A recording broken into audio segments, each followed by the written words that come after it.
Coming up on 2020 on ID. A family neighborhood and a second grader walking home from school disappears. The hunt continues for a little girl missing for almost 2 days. She is definitely endangered, and we do suspect foul play.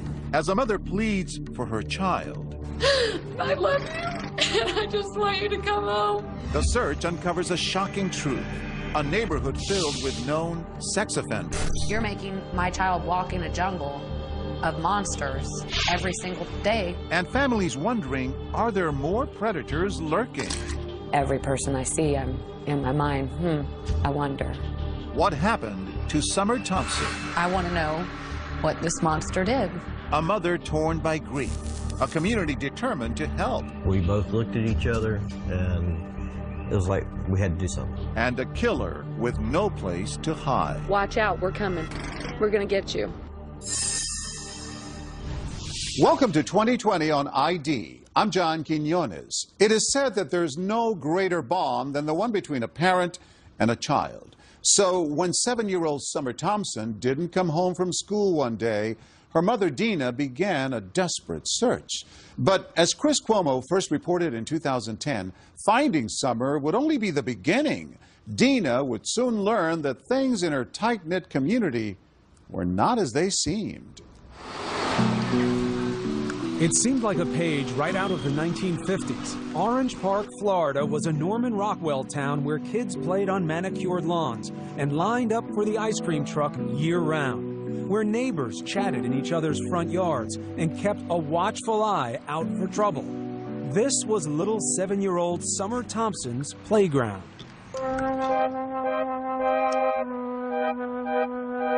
They nicknamed her Grace. Because she was so klutzy. I mean, she could not walk and chew bubble gum at the same time. But she loved to dance. She wanted to be a ballerina. But there was nothing awkward about Summer when it came to showing her affection. I mean, she just wanted to hug everybody. She just always wanted everybody to be happy with her. Not surprising, then, that Summer took it to heart whenever she got teased. What does a pretty girl like that get teased about? She had problems, like, actually with her speech, like, yiddle instead of little. And she was in some special classes to try to help her with that kind of thing, and that they made fun of that fact. Our story starts here, October 2009, when that teasing came to a head. Summer was walking home from school with her older sister, her twin brother, and some friends. A schoolmate made fun of her, and the two exchanged words. Upset, Summer ran off past the other children, disappearing into the crowd ahead. But when her twin brother and older sister arrived home just 15 minutes later, Summer wasn't there. Dina, a medical receptionist, had a friend waiting at the house to watch the kids that afternoon. I texted my friend, and I said just wanted to check and make sure that everybody made it home okay. He texted me back that Summer didn't come home from school. That was at 4:03 that afternoon, more than an hour after school let out. I mean, panic-stricken from the moment I got that text back. I couldn't get that through my brain. Like, what do you mean she didn't come home? She's never done that before. And what calls do you make? Every single person that I could possibly think of in our neighborhood who I had a phone number for, whether it be her older brother's friends, whether it be her older sister's friends, anybody and everybody who lives in my neighborhood. Armed with flashlights, neighbors searched through yards, parked cars, and sheds for any... Within hours, hundreds of residents from Orange Park, Florida were out in the streets searching. By evening, Dina Thompson was living every parent's worst fear. The unthinkable. Summer had vanished in plain sight. I love you, and I just want you to come home. I just want you to come home. The mystery on everyone's mind. How could this have happened without anyone seeing a thing? Nothing. It's a bright and sunshiny day. It's 15-mile-an-hour school zone. Just about everyone on her street knew Summer, the little girl who considered everyone a friend. This man lived more than a half-mile away, but says Summer and her siblings often chatted with him on their way home from school. They loved to play with his dogs. Very trusting. I hate to say it, but, she was the type of person, she didn't know no stranger. And the school crossing guard says it was hard to miss the little girl who always gave him a hug. But on that day, he says he didn't see her. She is definitely endangered, and we do suspect foul play. By nightfall, Dina Thompson was numb with fear. Summer was out there in the cold and dark. She only had her little, jogging suit jacket on, and that's all I can remember thinking is that she's somewhere cold and hungry and scared. I mean, all I could do was stay outside because if she was going to be cold, I was going to be cold. Through the night, neighbors kept hope alive, singing Summer's favorite song. You are my sunshine, my only sunshine. You make me happy. The 7-year-old is now the center of a nationwide Amber Alert, even though there is no confirmation she was abducted. Day 2, Dina took her appeal nationwide. She's one of the most loving little girls in the whole wide world. She doesn't know a stranger, and if somebody has her, please just bring her home. She's got a twin, and he misses her, and we all miss her, and we just want her to come home okay. That's all I wanted. I didn't care at that point if this thing got in trouble or not, as long as she got brought back to me safe, alive. Were you believing at that point? Maybe. No, I can't explain it, but I just knew that she was gone. On a hunch, one detective thought to search the dumpsters, but they'd already been collected and were headed off in 23 different trucks to a landfill in Folkestone, Georgia. Police halted the trucks en route and began sorting through 564 tons of garbage, looking for one little girl. With deep regret and sadness that I have to inform you that a body has been found. 48 hours after Summer went missing, the world finally heard the news, which Dina Thompson had already known deep down in her gut. All I remember is losing it. I mean, literally losing it. Neighbors telling me they could hear me, the shrills across the street. The senselessness of it. Why mine? Why anyone's? And my baby was thrown in the trash. How could you do that? How could anyone do that? Pray for her. That she goes home. Oh. Within hours, police were on the trail of a monster. There is a child killer on the loose, and that's why we're going to catch this person and bring him to justice. This house, which was being renovated at the time, was their first stop. It was the last place anyone said they'd seen Summer alive. He says he was at this home Monday afternoon, and Summer ran up to the place and told workers they were doing a good job on the renovations. According to reports, there was another reason police were possibly interested in this house. The rug, which Summer's body was allegedly wrapped in, may have come from the construction dumpster there. According to these Clay County public records, Vincent Design and Build is the construction And then, what seemed like a huge red flag. One of the men working at the construction house was a registered sex offender. But the community was in for another shock. Turns out being a registered sex offender here, in this seemingly pristine neighborhood, is all too common.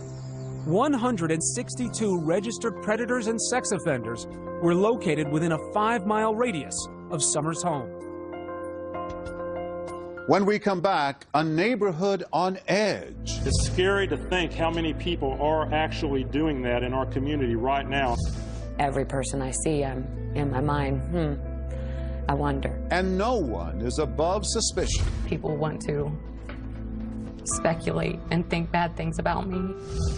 When we return.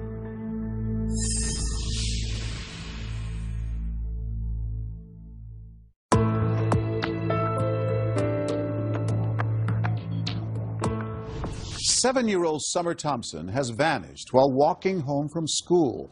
As police continue their investigation, early clues point to someone nearby. But are they looking in the right direction? Once again, Chris Cuomo.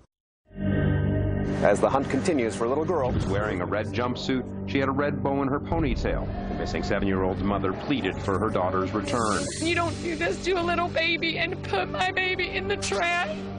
After Summer Thompson disappeared, the residents of Orange Park, Florida were stunned to learn that their children had been walking through a virtual minefield of registered sex offenders each day. 162, living in just a 5-mile radius of Summers' home. It's scary to think how many people are actually doing that in our community right now. And I'm talking not in dozens, I'm talking hundreds of cases that we've got out there. It's a very scary thing. Had you any idea? No. Another surprise for Dina Thompson was that early on, she and her friends were under suspicion because in many other missing child cases, family members have been implicated. That's one of the things that hurts me the most, that people want to speculate and think bad things about me. When it came out how many predators were in the neighborhood, Dina says she took more heat for being a single working mother who let her kids walk home themselves from school. But that decision was really made by the state of Florida. By law, because Dina lived less than a mile away from school, her kids weren't eligible for busing. Unbelievably, in Florida and 22 other states, registered sex offenders can live and work within 1,000 feet of a school. That makes no sense to me. You're making my child walk in a jungle of monsters every single day walking home from school. According to these Clay County public records, Vincent Design and Build is the construction company working on the vacant home on Gano Avenue. George Vinson was one of those offenders. He worked at that construction house along Summers' route from school. But Vinson hadn't worked there that day, and his story checked out. The two men who had been there were also cleared. By all accounts, Summer had left this house alive. Within days, police had accounted for the whereabouts of all registered sex offenders in the area. But Dina Thompson couldn't shake the feeling that the killer was still nearby, watching. Every person I see, I'm in my mind, I wonder. Neighbors told us they too eyed each other with suspicion. Just it makes you just not feel comfortable, not feel safe in your own neighborhood. It's a shame. Several of them voiced concerns about an older man living just down the street, known as Grandpa Charlie, whom they said often took little girls for rides on his bicycle. But further investigation cleared Grandpa Charlie of any connection to Summers' murder. Police then turned their attention to another man. This one lived closer to Summers' school. There's only one house between the one where Summer was last seen and the corner where the crossing guard says he never saw Summer pass by. That home is owned by Richard Corpus. Come on, let's go. Corpus is a 55-year-old handyman who works out of his home and spends a lot of time talking to kids. I'm always outside. I mean, I see the kids in the morning, I'm loading up my equipment. I see them in the afternoon. I'm, coming in from cutting grass. I got lots of kids that pass by. We first met Corpus a few weeks after Summer was killed. We found him standing at the corner near his house, greeting children on their way to school. Here he is pulling out his new puppy from inside his vest. He says kids love dogs. I still will go out and greet kids and let them pet my little dog, because I think it brings happiness to the kids in the neighborhood. Corpus says he used to find Summer with her face pressed up against his chain-link fence. Just so the dog will go and lick her face. Because she always ran out to pet every animal.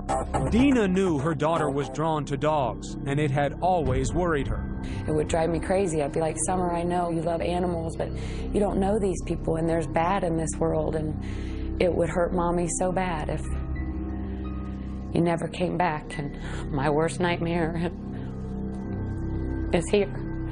Over the next month, police honed in on Corpus. He says they seized his computers and monitored his calls. I'm not a predator, but I can tell you this, every time the police walk in my house, I start shaking. I know they're following me.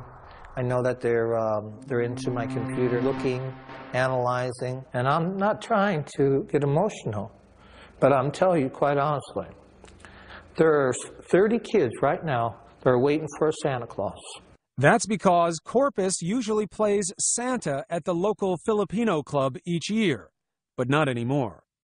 Because I'm afraid one of these parents will turn around and try to make me out something that I'm not, but just a good, kind man. Corpus says the neighbors had it all wrong. He says he wants to protect the children. I really watch these kids. It's like when they come home from school, when they go into school, like especially at the end of school. But, the reason I watch the kids is because I'm scared for their safety. When we get back, police keep Corpus in the crosshairs, but turn their attention in a new direction. Why did the shed at this house suddenly disappear? He would run from the shed back there and just run back and forth, back and forth. He'd be out there sometimes 5:30 in the morning just running. New suspect comes into focus. Stay with us.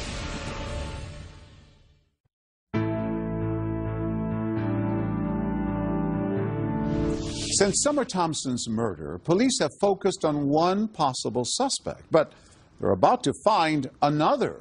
Meanwhile, Dina reflects on her last moments with Summer. Once again, Chris Cuomo. This is Good Morning Jacksonville. Good morning out there, October 19th. This is Good Morning Jacksonville. Thanks for joining us. Nearly every detail of the morning her daughter disappeared is still vivid in Dina Thompson's mind. And what she remembers most is how Summer didn't want to go to school that day. She had Monday-itis a lot, you know. Monday-itis? Yeah. She didn't, necessarily want to go to school on Monday. Dina spent more time than usual getting Summer ready that morning. And she asked me to put her hair up, and I put her hair up in a red, rubber band. But there's one detail Dina can't remember, and it haunts her to this day.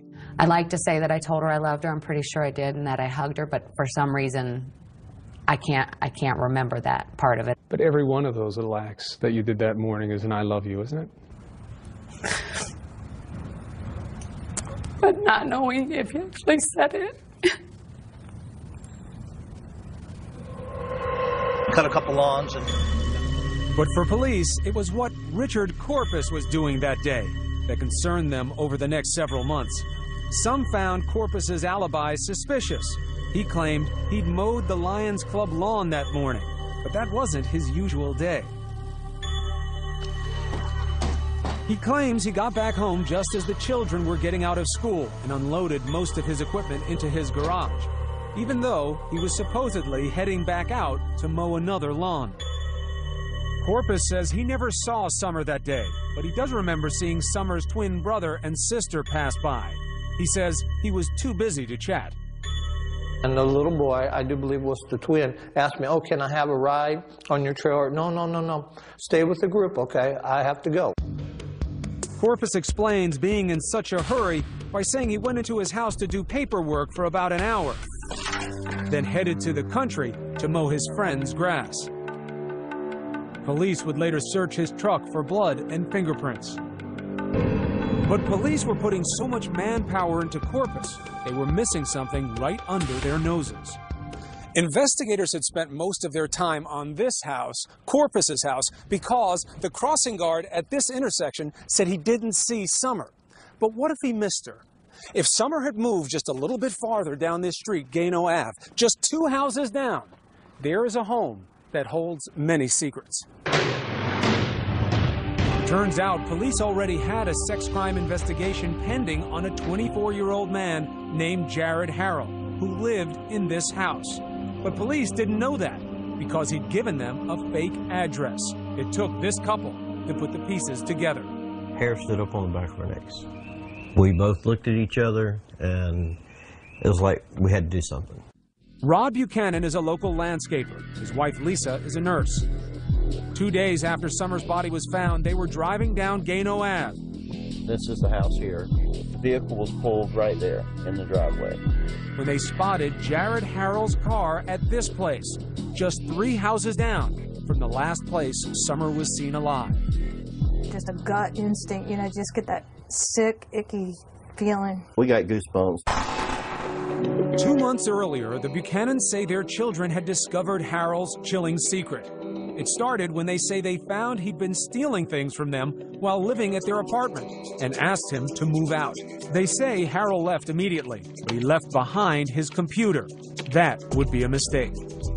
They decided to search the computer at that point, and that's when they found, it was right there on the desktop. There was no effort made whatsoever to hide the material. They told their parents they found child pornography on Harrell's computer, a lot of it. Our daughter and her fiance both are just extremely distraught over what they saw on his computer. Hardcore stuff. Yes, sir. Stuff that our children shouldn't have seen. Should have never had to see. As soon as they made the alleged discovery, Rod took his wife and daughter to the police to turn over the computer. Flash forward 2 months to October. And then you hear of really profound tragedy. Summer disappears. Yeah. And did you know when you got that news about Summer where Harold was living, that he was on Gano Avenue at the time? You know, it's like surreal. You see this child went missing and your heart just goes out for that family and you don't think anything about you or your family at that point. And then we started thinking about it and we're like, wait a minute, Jared lives over there. Rod and Lisa say they drive by Harold's mother's house on Gano Avenue and discover his car parked outside. We both looked at each other and just go, oh, wow. At the time, police were still combing the area for clues to Summer's killer. Rod and Lisa say they drove to the command center and spoke to the lead detective. We informed him that our children had turned in a computer that contained a lot of child pornography and that Mr. Harold was being investigated by the sex crimes unit. So was the detective able to tell you whether or not they had put this together before you gave him information? No, they had not. He was being investigated on child porn only. And not only did the police not know what you knew, but they had been misled by Harold. Correct. And couldn't place him in the vicinity of Summer even if they'd wanted to. Correct. Correct. Public records show Harold's family had moved out weeks earlier, but neighbors say Harold was still coming and going from the house on Gano Ave even after the family moved. Still, could police put Harold in the house the day Summer disappeared? The holidays arrived and Dina Thompson still had no face to put on the monster who killed her little girl and threw her in the trash. What is the hardest part in all of this emotionally for you to deal with? Just knowing that I'm never gonna get to see, you know, her look up at me and smile. I feel like I'm stagnant water. I'm in neutral. I can't move forward until I have some of these answers answered for me. I have to know for my own peace of mind what happened to her. You don't think knowing some things like that could destroy you? No, I think that what I have built up in my mind can't be any worse than what they're going to tell me. Just a few blocks away, detectives were still keeping surveillance on Richard Corpus and waiting for his DNA results from the lab. But in early January, police got some news. Richard Corpus's DNA was not a match. That moved Jared Harold to the top of the list, and investigators set out to get his DNA for testing. But in many ways, Harold seemed an unlikely suspect. It appeared he came from a civic-minded family, well regarded in the community. His stepfather, General Daly, had been highlighted on a local station for his volunteer work during emergencies. General Daly is part of the Duval County Amateur Radio Emergency Services. And Harold's mother, Annis Daly, was a marketing manager for a local chamber of commerce. Her business profile boasts a loving family. But nobody knew the unimaginable truth about Harold's family life and why 21 years ago, a Mississippi judge had ruled his mother unfit and her children had been taken away. The incident made national tabloid headlines in 1989 because Harold's mother, then known as Annis Mizell, had fallen in love with her boss, Joe Newman, a self-styled inventor who claimed God had told him to marry Annis's 8-year-old daughter. He said, "You will accept the love of this young child, or I'll take your son to be with me." Newman talks about this in a 4-hour video he's produced about his life, a video that features his son and his wife of 15 years, whom he was still married to when he performed his own marriages to Harold's 8-year-old sister and Harold's mother, Annis, as well. I'm one hell of a man, and that's what girls have told me, who've been with me. Newman claimed God would tell him when to consummate his marriage with Harold's sister. Jared was only 3 years old. A judge put Harold and his sister in the hands of social service workers. 6 years later, Annis would get them back, but relatives say things were never stable very long. Records show Annis had at least 56 different addresses in almost as many cities while Harold was growing up. She'd been married 4 times, filed for bankruptcy 3 times, was evicted from at least 1 home, and was found guilty of grand theft after allegedly stealing thousands of dollars from her employer. Well, we didn't discuss what was going on with him and his mom and dad. All this came as a shock to Lisa and Rod Buchanan, who had known Harold's current stepfather from their church for several years and never guessed Jared was so troubled. You would look at this guy and you'd say, big, gentle giant. Wouldn't hurt a flea. So how would this gentle giant, who was unknown to Summer Thompson's family, lure her into this house? Well, it turns out there was someone living here that Summer liked a lot. It wasn't Jared Harrell. It was a dog. This dog, which according to a classmate, Summer sometimes stopped to play with on their walk home from school. Shortly after Summer's death, people noticed the dog was gone, and so was this shed, which neighbors say had been in the side yard of the house on Gano Ave the day Summer disappeared. And Harrell had moved out too, shortly after Summer was murdered. He went to live with his mother some 30 miles away, and the shed went with him. According to his new neighbors, Harrell was acting strangely from the start. He would run from the shed back there and just run back and forth, back and forth. He'd be out there sometimes 5:30 in the morning just running. They say he'd run for hours as if trying to shake off something that was tormenting him. Just like crazy running, like a kid would run when they're mad. And around January, they also started noticing something else. Suddenly, police were staking out their neighborhood. They would sit like at the end of the road in other people's driveways. Then suddenly, Harrell vanished. He fled to Meridian, Mississippi, not far from where he was born. He'd gone to stay with his aunt, who, according to her postings on the internet, is a self-proclaimed artist of the macabre, exhibiting a fascination for death, tortured bodies, and mutilation.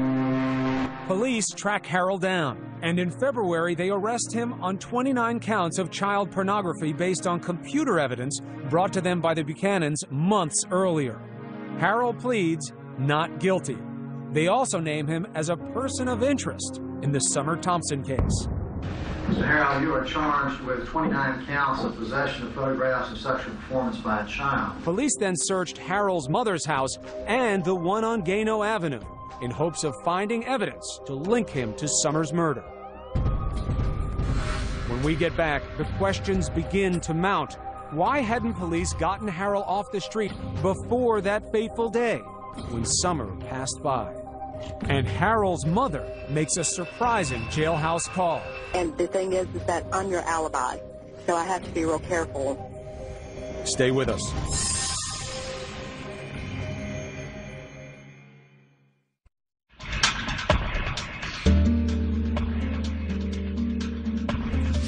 Jared Harrell is in jail on child pornography charges, and police have named him a person of interest in Summer Thompson's murder. But why had it taken so long to arrest him? And would authorities find enough to prove their case? Once again, Chris Cuomo. Police worked late into the night as they searched both houses where Jared Harrell lived, looking for evidence to link him to the murder of Summer Thompson. I never really noticed him. I never really suspected this guy. 2 houses away, Richard Corpus, the man who police had suspected for months, was breathing a sigh of relief. If I didn't have a family, I'd probably be dead. I probably would have killed myself around Christmas. Because that's how deep it got to me. Because I couldn't clear my name. In the meantime, Jared Harrell was sitting in a Mississippi jail on $1 million bond. A few days after his arrest for child pornography, Harrell's mother gives him a call. Keep your chin up, keep your mouth shut, and get an attorney. Just don't believe anything. Honey, I don't believe anything. Trust me. And the thing is that I'm your alibi, so I have to be real careful. Police records say Harrell and his mother both claim they were together during the critical hours that Summer disappeared. So who was this 24-year-old who still lived with his mother and depended on her financially? Relatives say Harrell had always been overweight and slow in school. He'd often been picked on, even by his 2 younger stepbrothers. His MySpace profile, taken down just before the arrest, paints a picture in contrasts. There was the 250-pound kid who could laugh at fat jokes on YouTube videos. Is this face really strong enough? And then glimpses of someone who can't take it anymore, seemingly wanting revenge. Tops on his playlist a song called Waking the Demon, in which the victim of bullying is transformed by blind rage, viciously attacking and killing his tormentor. A peek into the mind of someone who's about to snap, or nothing more than just teenage angst. We were lucky that when they threw him out that he didn't go off the deep end and kill him. To be honest with you, that's what I thought. Rod Buchanan's daughter, Katie, was Harold's former roommate. He says when Katie turned in Harold's computer 2 months before Summer went missing, she told police she feared Harold might have done more than just look at those pictures. He might have known some of the children. After all, Harold had plenty of access to kids. He babysat the children of family members, and they lived in a neighborhood filled with young children.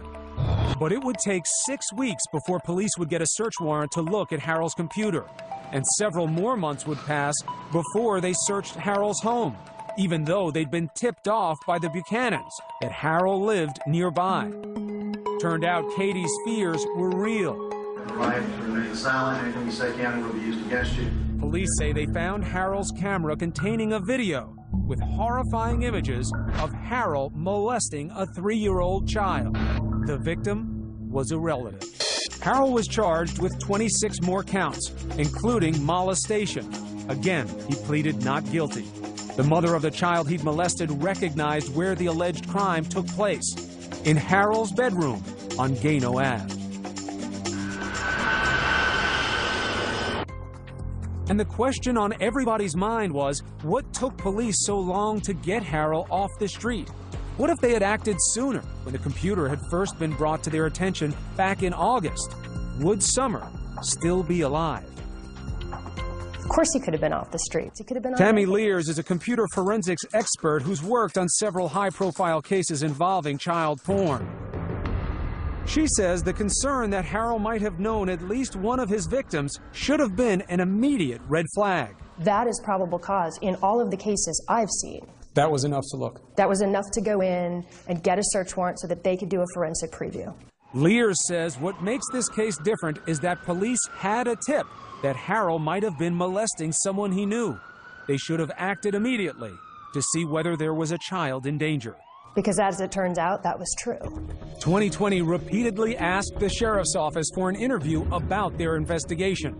They declined. But police issued a statement saying they followed protocol. They say Harold claimed he was being set up, and after an ambiguous response on a polygraph from one of the roommates, police say they first had to rule out Katie and her fiancé as suspects. Our children were basically treated as primary suspects, and their internet records were searched, their financial records were searched. They actually had to go through lie detector tests. Our baby cried because they searched her underwear drawer.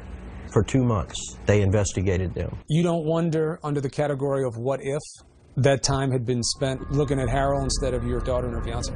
I think they were looking at him at the same time. He just wasn't cooperating. But the Buchanans actually defend police. Who's to say that even if they went out and arrested him when we turned it in, with being his first offense, that he would have been out the next day or two anyways? And you know, there's a lot of what ifs. What if our kids had not looked at that computer? What if our kids had turned the other way when they found what they found on that computer? A lot of questions wound up coming up about the investigation and why it took so long. What's your take on that? I would say to all the people that have questioned that, to look at it from just a very simple point of view. If I came up to your house or your office, picked up your computer and walked it into a police department and told them that it contained something illegal and that it belonged to you, would you expect the authorities to rush out and arrest you and ruin your name, your life, your reputation, all on my say-so? So you're forgiving of the timeline. You say these things take time. Yes, absolutely. Buchanan says it wasn't what police did that bothered him. It's how the public reacted, harassing his family after news broke, even making death threats. I really expected the public to be behind them 100%. I expected the public to be out there saying, wow, way to go, guys. They've been accused of turning on a family friend for a reward. Ironically, they can't even get the reward because they turned Harrell in to police instead of to the Crime Stoppers hotline. Buchanan says they could have used that money to pay for his children's therapy because of all of this. She still has nightmares. And the stuff that she saw was so horrific that she can't get it out of her head? It's just burning images. Even the detective told us it's stuff that no one should ever have to see in their lifetime. When we get back, police finally say how Summer was killed, and the family is overcome. Stay with us.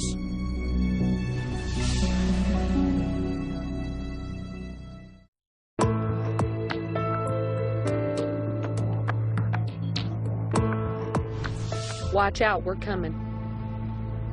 We're gonna get you. This was Dina Thompson just days after Summer disappeared.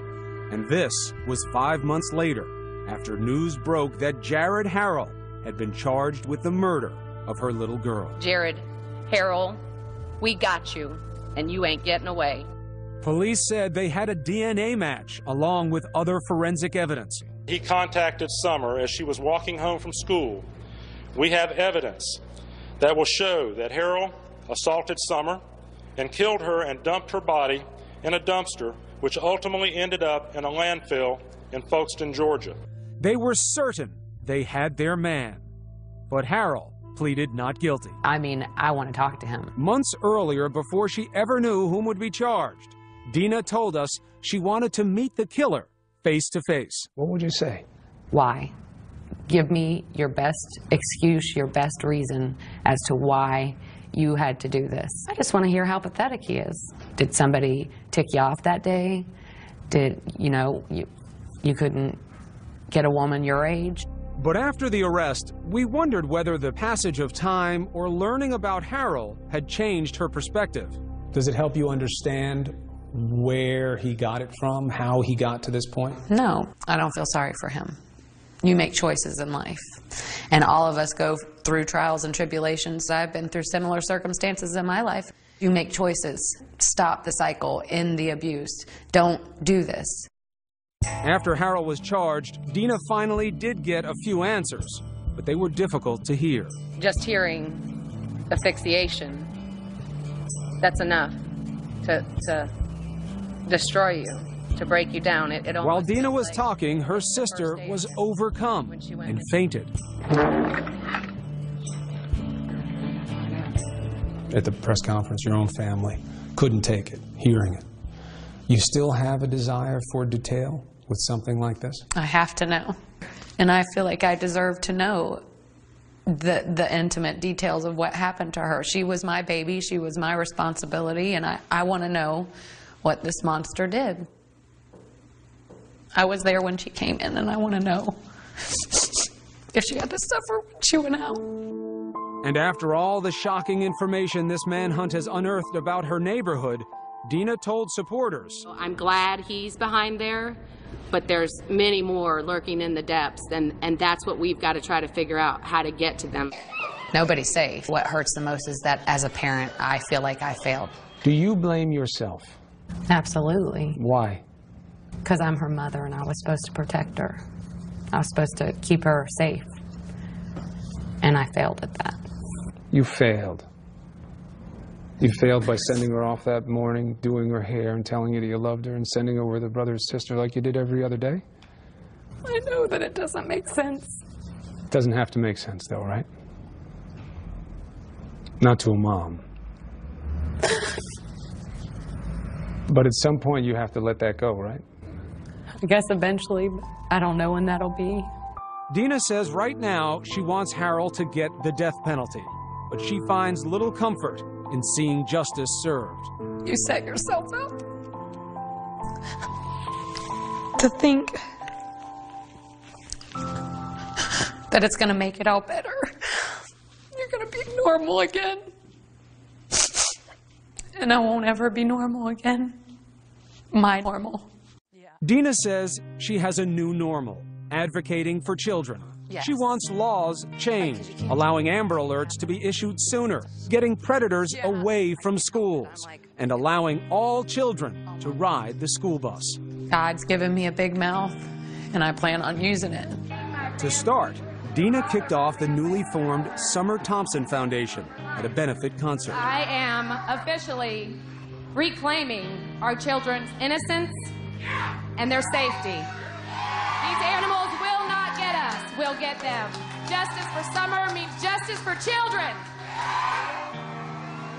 She says it was a moment of healing for the whole family, especially hearing this from Summer's older sister, Abby. Just know that Summer's never going to be gone. She's always going to be in your heart.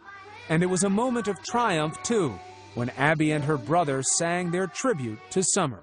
You'll never know, dear, how much I love you. Seeing your family be strong, seeing them be happy, and having joy in life, that's the power. And for Summer's twin, a mother's special wisdom to help him carry on. He's asked me, do you think that she has her invisible eyes where she can see through the roof and see through the top bunk and see me? And I said, she's got her invisible eyes. And I tell him that he'll see her in his dreams, and that someday, none of us know when, we'll all be back together. And I said, it will be like you were never apart. You have a message for parents. What is it? What do you want to tell parents like me? Your child could be taken in the blink of an eye, and you'll never see them again. And that is the worst feeling I can even imagine. If they want to do something with you and you think they're going to make a bigger mess, so what? Play games with them, read stories to them, tell them you love them, tell them often. Love your kids. They're a gift from above, and you don't know how long you have with them. Love them with every ounce of your being. Please don't take my sunshine away.